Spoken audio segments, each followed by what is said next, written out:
It is Tuesday night, which means it is time for an Anvil show. But this show is going to be packed with frustration and a lot of other things. The game Sunday was one to absolutely remember. It's actually making headway in the entire NFL. And refs, it's time to be held freaking accountable. But before all that, Sammy, start me up. Turn up your volume. Because you're about to listen to The Sick Podcast. And Bill Show. Intercepted! Marlon Jackson! Marlon's got it! We're going to the Super Bowl! We're going to the Super Bowl! Marlon Jackson with the interception! He picked off Tom Brady! The sickest Indianapolis Colts podcast. It's gonna be sick. Welcome to your sickest Indianapolis Colts podcast. Let's begin with our sponsors. Let's get a word from them. There we go.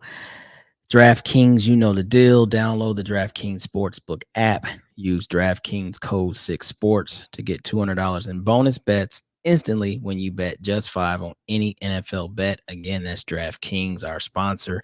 Thank you for that, Sammy. Go ahead and bring that other guy in. The sickly sick. You look like hammered shit. And I feel like run over dog shit. Oh, wait.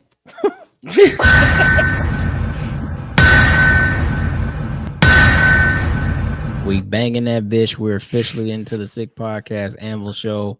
Again, please like, subscribe, follow on all of our socials. That's the X, that's Facebook, of course, Twitter, and last but not least, the most important one, YouTube. Subscribe, hit the bell for notifications, grow those numbers, support your boys. Now, hold on, I got something to add to that. You don't get to add shit. I get to add today. I do. What? Thank you. Get it out of the way. If you don't hit that subscribe button, that means you agree with the referees from last week. Just saying. Okay, Pat is just saying. Pat will be super passionate. I had to talk him off a ledge. 8 fucking ledges. If you've seen our instant after game post, both him and Country looked like they had smashed beers across their head. They were cherry red, angry, sweating, a hot damn mess. It's tough being an Indianapolis Colts fan. We have known that since we began this damn journey. And Sunday was not an easy day at all. You want to talk about a game with highs, lows, and everything. The only game, and I'm probably going to speak way too freely here, so I'm sure there's tons of other games to pick from.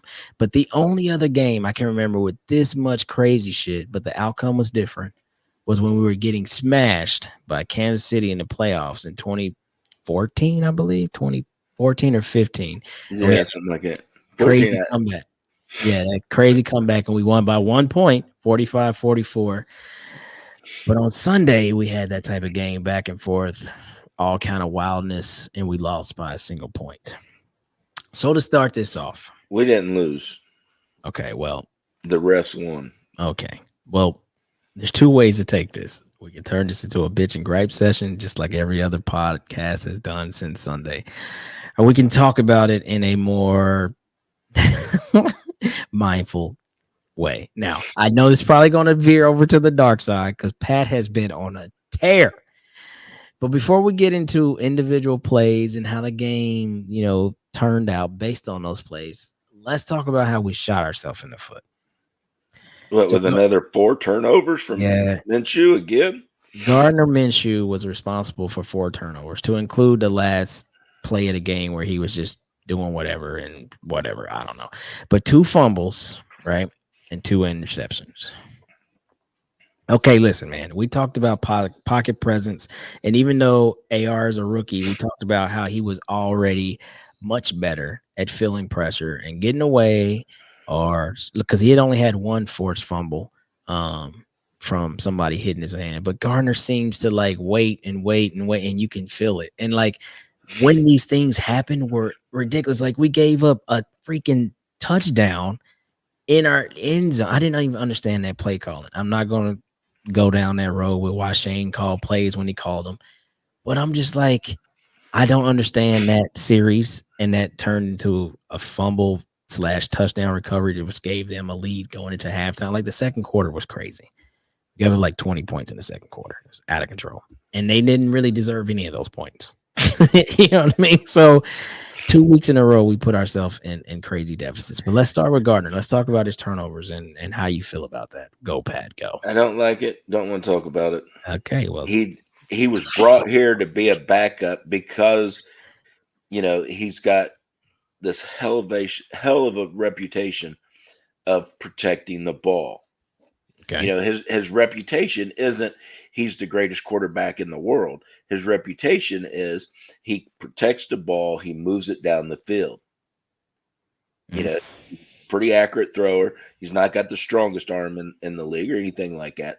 But his biggest part of his game is protecting the ball, and he has not done that last 2 games. Man, what? Wow. Like, it's been crazy. Not okay. Look, if you go back and watch the highlights, not only is he not protecting the ball, but he's putting his receivers in jeopardy because he's throwing them high. And when those receivers are jumping, and they're stretched out like that, and they get hit, my God, you talk about injuries coming. Yeah, okay. I mean, He's what is got it? 8 turnovers in 2 weeks? 2 weeks. And we were praising him for all the things you just said. Like he was amazing and not turning the ball over. His TD to INT ratio was crazy over all the games he played. All these things.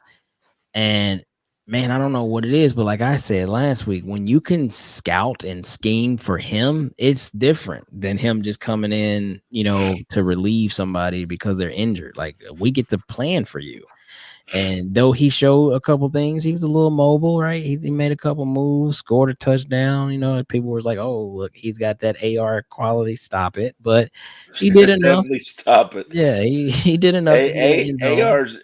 I'm telling you right now, AR is on an island by himself. All by himself. Don't compare him to Hurts. Don't compare him to Cam. Don't compare him, to Mike Vick. He is on an island by himself, and you'll definitely see that once he gets back on the field next year. I hope so. Man, this kid is special. I agree wholeheartedly. But as we break down Gardner's play, and it's so weird, man, because he does have that short-term memory that you want quarterbacks to have, because he'll do some bonehead shit, and then the gut feeling in your stomach is like, oh my God, we're about to have a long damn day, in Pat McAfee voice.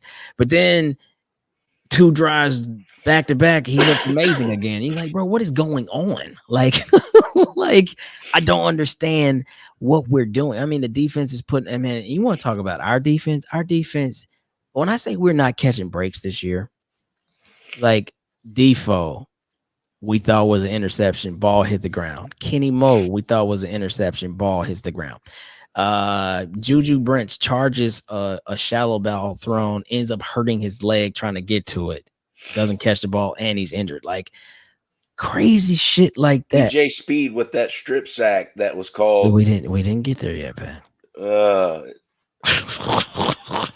Hurry up, damn it! I got some shit to say. We didn't get there yet. But as you can see, I'm telling you, this man has been fired up, on edge. I mean, like the cliffhanger, ready to talk about this. Now, okay, Gardner, here's the deal. The Saints are coming in town. They're coming off a tough loss against the Jags. We need a win, get us back to 500. We really just need to regroup. We see a passion in this team. With all of the bad stuff, there's so much good. We're still the only team to score 20 points in every game. We're scoring 30 points against the better defenses in the league. We're doing all this crazy stuff, and our record is 3-4. We only won 4 games last year. Shane Steichen has proven that he is a coach with a mission, with a plan. He seems to be like the guy. He's super passionate. I thought that he might have fought a referee towards the end of the game. He was losing his damn mind. Yeah, I wish he would have. If that would happen, I guarantee you ain't just clearing the benches, you're clearing the stands. Okay. Well, slow down, killer. Mm. But Gardner Minshew, the PSA is going to say this. Listen, bro. I don't know what you got to do, but you got to take more time in the prep room. You got to take more time uh, with your players and talking to your line. Like, bro, you have to have an internal clock. I mean, you played in the air raid system where you throw the ball a lot, but you also know you don't have all this time. And Blake Freeland had some Olays. Braden Smith, I don't know, a wrist and an ankle, bro. Get your life because Blake Freeland is not ready yet. Okay, he looks he Not looks it, he looks like he's not ready yet. he's ready, but not for people like Miles Garrett. Yeah, well, who is right? Yeah, that And we beats the talked hell out about of me. keys to victory were what? Fine 95, chip 95. That Well, was there the was biggest. That was about the only key we really talked about was 95. 95 went ape shit. Okay, 2 forced fumbles, a field goal block that we'll talk about. This shouldn't have been a legit thing. I have Too many another tackles key. for I have loss. another key for Thursday. Okay. Well, here's the other thing too. Last but not least on that. We talked about Gardner. Here's what I'm realizing I might not like. Us Colts fans, we have to be realists, right? I am now seeing Jonathan Taylor move like he moved before. And what I'm not okay with is how we are utilizing both backs. What I'm saying is there's a clear one, there's a clear two. It's always been clear. Well, Zach Moss, I need you to be in spell duty. I'm not sure I'm comfortable with like, okay, this is your whole series, Zach Moss. Do your thing for this whole series, and then next series, Jonathan Taylor, this is your whole series. No, we have a number one back, and he was coming off a touchdown and some other stuff, and then we come back onto the field with a chance to go up more points in this Zach Moss's drive. What the fuck are we doing? I'm not okay with that. I'm not okay with Yeah, that. coach kind of changed his strategy about the hot hand. Yeah, I don't know if I like But that. on that, yeah, maybe he thinks Jonathan needs a few more reps before he goes No. back. I don't know. Well, JT had a total of 120 yards, 75 on the ground, his first touchdown of the season. I think Zach had around 50-ish. Don't quote me on his touches. But the moral of the story is before JT was hurt and we still had Naheem every now and then would get his own series, but Naheem was a spell back, right? Yeah. Or no kidding, we got a package right now, i.e. we seen the Wildcat a couple different times. That's way different with JT running it versus Naheem running it. So Zach is the other guy now. But what I'm saying is I think that we need to get Zach back into the number 2 role because when his change of pace comes into the game, it will be, in my opinion, way more effective. Right now, it's not all that effective in his last couple weeks because it's like, okay, we gave JT a shot, run game ain't working. Okay, we giving Zach a shot, run game ain't working. So neither one of them are really effective at the moment. But when JT gets hot and he has that shimmy and he's going and he's feeling good, keep that shit going. And then when you pick Zach in, even though he's more of a bruiser, he had a little nimbleness to himself as well. He So does. it's just a good offset. But I don't like him coming out and having his own series. Like that takes away from the flow of what we're paying $42 million for. You know what I'm saying? So that was a complaint that I was having with ourselves. So my complaints with ourselves are the turnovers from Gardner, 8 in the last 2 weeks, on not understanding some of the play calls and when they happen, and then the utilization of JT and Zach now that JT is getting more into the fold. Those are my complaints with the actual how we shot ourselves in the foot complaints. Oh, and last but not least, holy shit, how can I damn forget about this? Gus Damn Bradley. Hear me out, bro. Hear me out. 2 weeks in a row now. 2 weeks in a row, you have decided out of the clear blue sky, oh, you know what? I'm going to start putting some pressure on said quarterbacks. And soon as you did that, the defense has changed both times. So my question, Gus Bradley, why in the hell do we start soft? And let's talk about the last drive in which they scored. It's third and long, and you allow Baker to play off 10 yards, and PJ Walker throws into the perfect spot. Stop betting on the odds. Just play the damn game.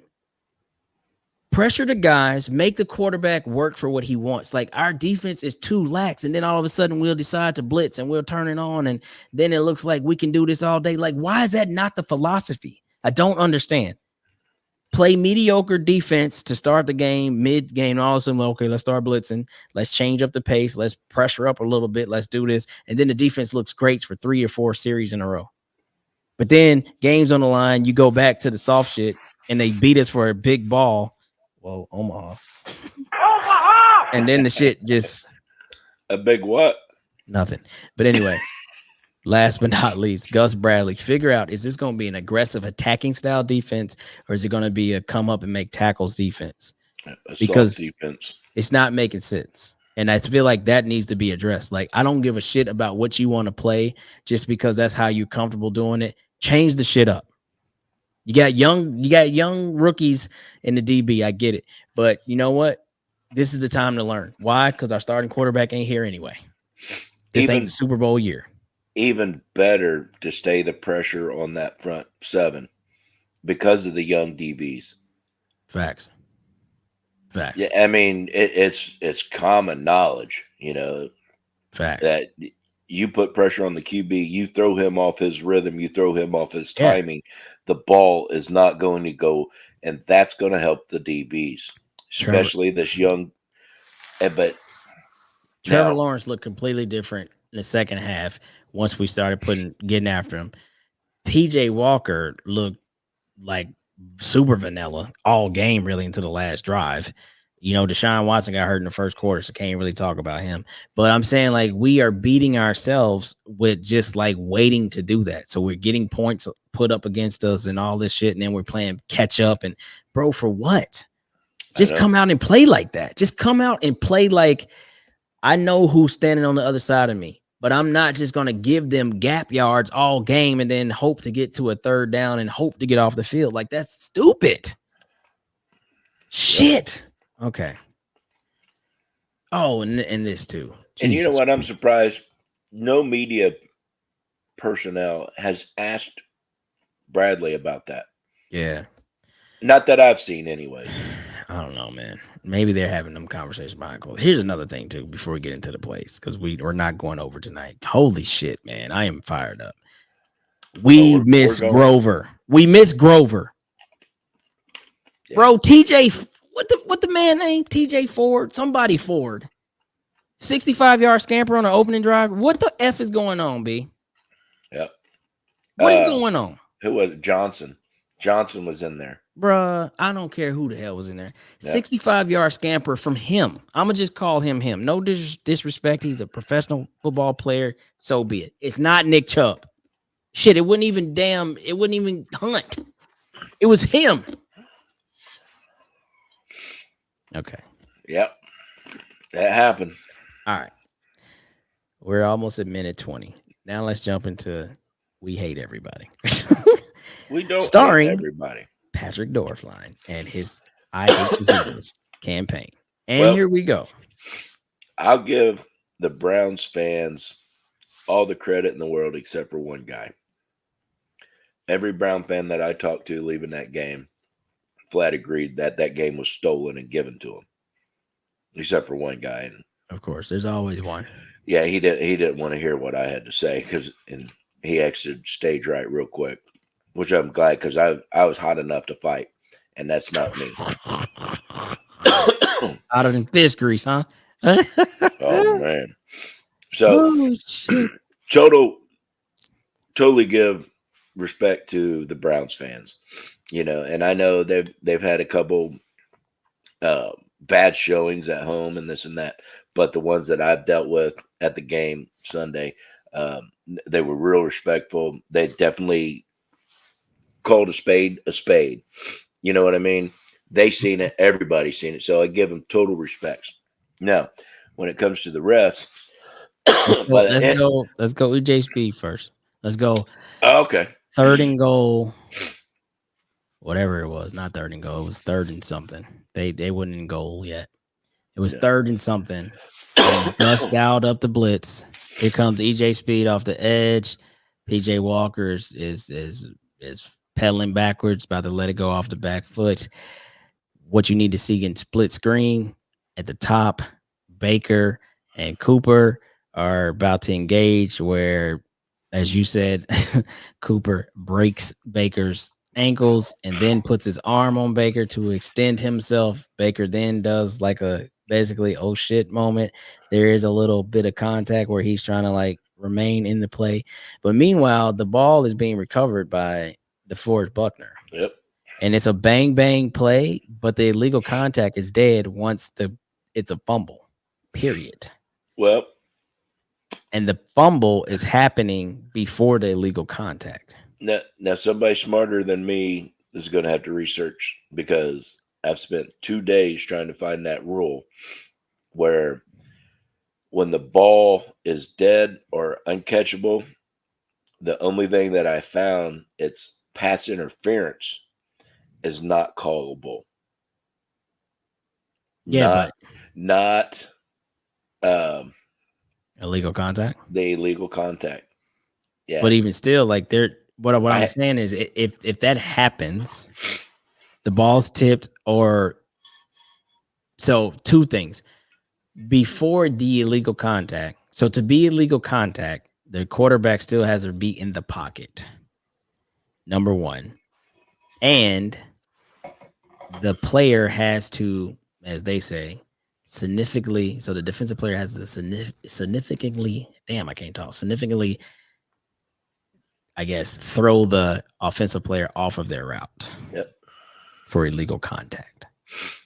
However, but if you're being sacked, fumbled before any of that, who gives a shit? So if you watch the play in bang bang speed, Buddy's hand is right here. Here comes EJ Speed. Contact from Amari Cooper to Baker is now after the fact. So Yep. who cares?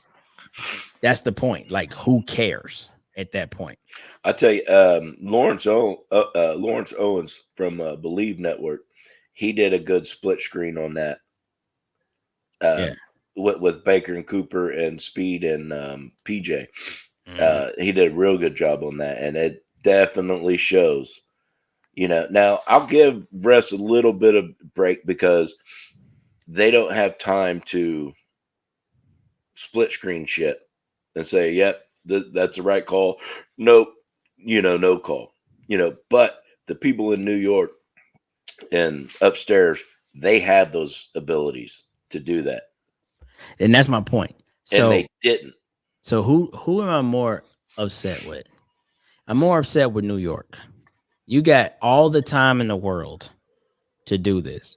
And your whole job is to referee the game in such a way where your calls don't impact the outcome of the game. So I'm not saying that you can't get a flagrant pass interference because we're at the end of the game. I'm not saying that. But a call like this, especially when that call hasn't been called all day, is not the call that you make in that situation. No, If Gabe it's should. if it's egregious, if it's a no kidding egregious pass interference, because guess what? The next opportunity, that very next play, we gonna call an egregious pass interference, which is not even catchable. Right? They're at the 1 yard line. How much pass interferences are you doing at the 1 yard line? They're both fighting for the ball, and the ball is in no way, shape, or form catchable. The ball went into the friggin' stands. They've been It hand was fighting that all day. catchable. They've been hand fighting all day, and you don't call that. Now, completely different game, but what would end up happening on Sunday Night Football? The Philadelphia Eagles maybe had 0 penalties called against them. The Miami Dolphins maybe had 10. There was one play when a Dolphins guy was running out. It was like a third and something. Dude damn near tore his face mask off as he was coming out his break. They called nothing. Nothing. Now, with a ref why standing right there. this is my point. Why is that important when we're talking about two completely different games, two completely different scenarios, not the game on the line, the whole thing? Is because there's no fucking consistency. That's my point. There's no consistency. And I don't know if the refs have a hold on the league because of what happened. I don't know how many years ago that was when they were on strike and we had all those like interim refs, and they immediately, after like 1 week of horrendous shit, That was bad. they That was bad, they bad, bent the bad. knee to the refs like in an instant. And the refs were almost like, see, you want to talk shit, this is what you get. And it's seemingly they get away with whatever because there's no. So this is the thing. I know that they get graded all year, and ultimately someone will be like, oh well, the penalty for them is if they don't have a good year ref, and then they don't get the high quality playoff games in the Super Bowl. Who fucking cares? Yeah, I I don't know. care. My thing is this. Sure, are we going to live in a retroactive world? Probably not. Like they're not going to like review this and like, yeah, we jacked it up, so all of a sudden the Colts won. Like no. But you know what? Like money drives everything, right? Players seemingly do what they're asked so they don't get fined. Now, sometimes they get the petty fines for wearing the wrong colored laces, or, you celebrate it too much and they fined you for the t-shirt. Like Kittle got the FU Dallas shirt and got fined. Who cares? But when players were getting fined big money for calling refs out, they started being quiet. So you want to affect these refs? Start saying, hey, man, that's a terrible call. We reviewed that shit. Not only don't call it a suspension, but yeah, bro, you don't have a game for the next couple of weeks, and you're getting, I guess, suspended. Even though I said don't say that without pay. What the fuck are you doing, bro? You're these dudes are putting in work to win a game to be able to continue their season later in the year, and these games add up. Yeah. So losing this game versus Cleveland, who cares today in the grand scheme of things? But who cares in December when we looking back at the losses and like, fuck, we dropped that one. So that's either playoffs or no playoffs or home field advantage or on the road or whatever, right? So these games matter. And so that's the shitty part of this. There's no consequence. Don't come back and be like, yeah, we blew the call, the apology from who fucking cares? So Yeah. it's gonna be Don't want interesting to your see what the apology. Colts are Don't gonna need do. your apology. Your apology does no good. Yeah, because the Colts are filing a grievance. But what does that even mean, right? Like, what's the best that can come out of that? We fucked up. What I'm trying to There's say, an asterisk on the W next to the yeah, but the Browns. That's it's it. still they're still 4-2 and we're 3-4. So my point is this: New York, what is your fucking job? Whatever your fucking job is, New York, do said job. I don't care. What we need to not complain about as fans is time, because we only care about time when we feel like it's not in our favor. But I guarantee you, if they took more time and looked at this and it took maybe 7 minutes and they got it right, who would give a shit that over 7 minutes they had to Not I. discuss it? That's Not my I. point. So don't be worrying about being on time. And I even hate when they come in with these referees from the outside, because you're watching the broadcast and they bring in their referee guy, because they are still part of the referee coalition, if you want to call it. The And Brotherhood. they're not gonna fucking tell the truth either. Bro, that's Mm-mm. a bogus call. Say what it is and mean what it is. Unfortunately, like a lot of the shit that's going on in the world today, people don't have morals and values no more. Bruh, I You don't know, the truth is the truth. And if it hurts you, stand in a corner and cry, because that's all you can do about it, because the truth is the truth. And if it takes 7 minutes to get to the truth of that call, I'll give you 7 minutes of my life. Do it. yeah. Regardless if it's for me or against me, do it, because I want the truth. When I walk away with this win, I want to know it's an honorable win. And that's another thing too. However they look at these rules going forward, stop making plays reviewable underneath these weird like pretenses where we Yes. can look Oh at the my God. play, but we can only look at this part of it. No, bitch. If you watching the whole play, watch the whole fucking play. You'd be like, oh, guess what? We missed that holding right there. Come back and say, yeah, hey, that's a holding. And this happened. Hit him with the whole thing, because what's the point? right? Like, what's the point? Like, I don't care because they're in real time. I get it. Bang bang, shit happens. But you take Myles Garrett's freaking field goal block. Initially thought as, oh my god, what an athlete! That's amazing, dude. The dude is holding Luke down, which is our long snapper, and he can't stand up. And Myles Garrett just jumps over him. Yep. So there's nothing fantastic about that play anymore. It's a bunch of bullshit. Now, y'all can always see any other time when somebody's contacted the player who has his head down and they'll call a penalty. But now you're trying to tell me you can't see that a man that's on defense has absolutely ran a WWE play, like, I'm going to hold this guy down. You're now free to jump. Yep. How do you miss that? And I thought it was. How do you miss that? It's I thought it was crazy. part of the rules. You weren't even allowed to line up over center That's my because point. their heads down and That's my point. they're unprotected. And so that guy is over the center, and then he's holding the center, and then Myles Garrett just, so in real time, you're like, damn, Garrett is an animal, like shit. But then you look at the play, and you're like, okay, yeah, he's a freak of nature, but he also was not contested because the damn dude is getting pulled to the damn turf by the other guy, and he just jumps over him. Yep. There's nothing fantastic about that anymore. How do we miss shit like that? That's what I'm saying. If all scoring plays are reviewed, is an extra point not a scoring play? It is. So why the hell did nobody look at that? Because it was like, oh, it just went through the net. No, we're not reviewing whether or not it's good. Did anything illegal happen on said play? Oh, yeah, look at him. He's holding him down. So penalty on Cleveland and line up and kick the shit again. Well, and you notice Jesus. they didn't do it again. Yeah, right. That's my point.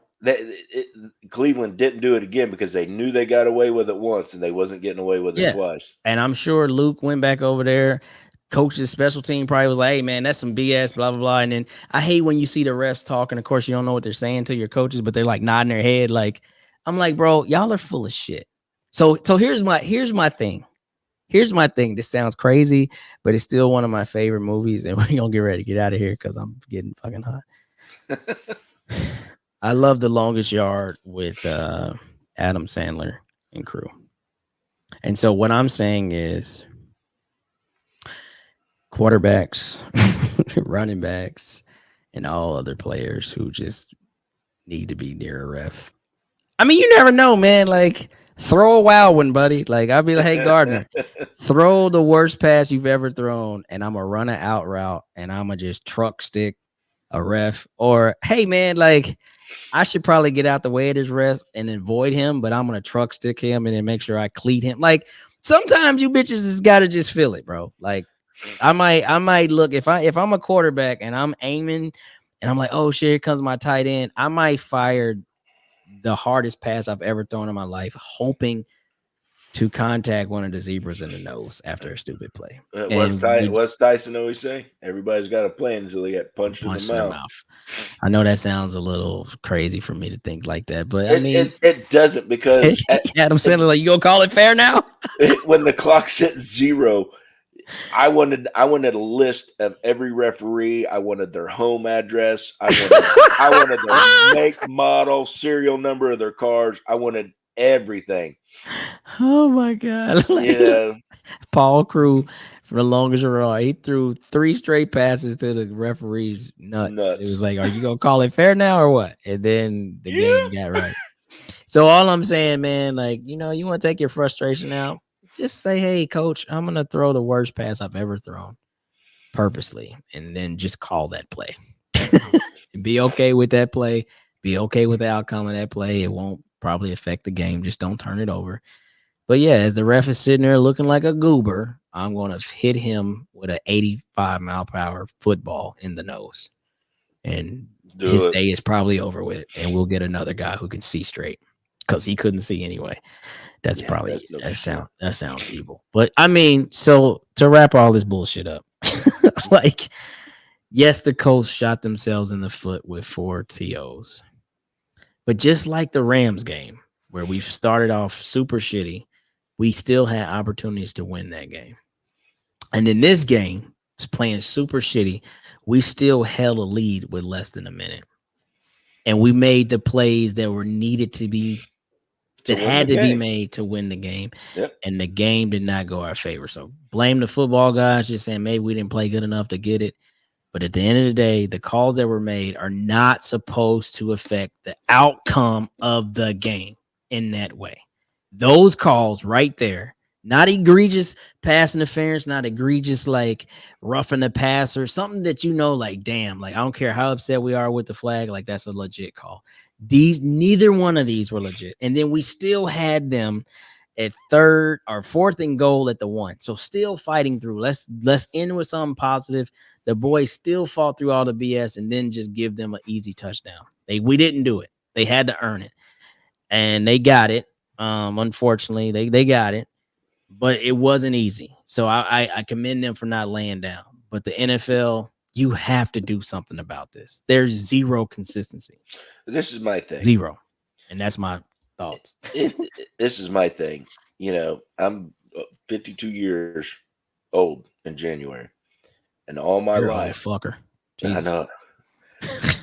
That's why your gray's starting to show, brother. I'm only 41 though. I'm in the Yeah, military. yeah, 20 years of that. Anyway, you old past your time. Anyways, I've my whole life I've heard protect the shield, protect the shield.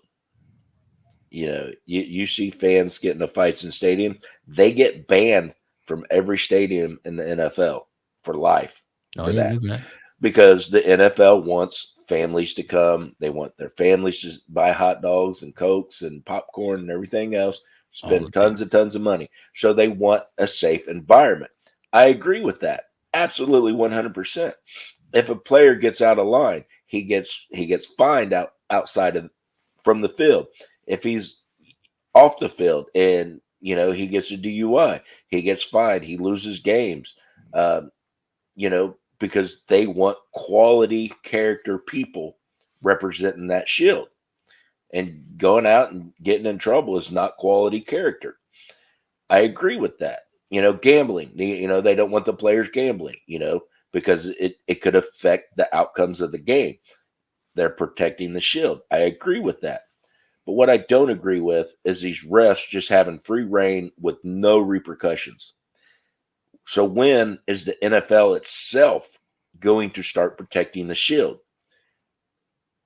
Because I'm telling you right now, somebody's going to write a program where they can match every gambling site to every call that's played on that field.